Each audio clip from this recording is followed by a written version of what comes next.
నమస్తే అండి. ఆత్మతత్వమును పట్టుకోవాలంటే మనస్సే మనకు గతి. ఈ మనస్సేమో ప్రాణం మీద ఆధారపడి ఉన్నది. ఈ ప్రాణమేమో పాపపు నియమంలో ఉన్నది. అంటే మనస్సు పాపపు నియమము గల ప్రాణముతో ఉన్నంత వరకు పరమపురుషుని పట్టుకోలేదు. ఎటొచ్చినా కూడా సమస్య ఏంటంటే మానవుడి యొక్క మనస్సు పాపపు నియమం గల ప్రాణముతో జతగట్టి ఉన్నది కనుక ఈ రెండు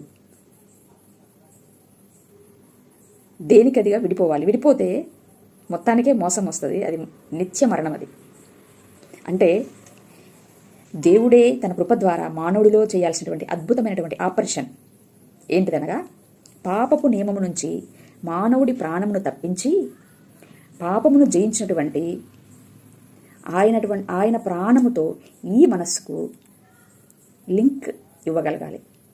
అది దేవుడే తన కృప ద్వారా మానవుడికి అనుగ్రహించేటువంటి ఒక వరం.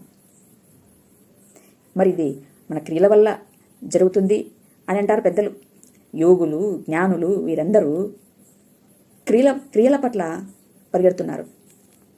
కానీ దేవుడు లోకములో వెర్రి వారిని ఏర్పరచుకుంటున్నాడు. ఒకసారి సింపుల్ లాజిక్ను ఆలోచించగలరని మనవి. Thank you. నమస్తే అండి.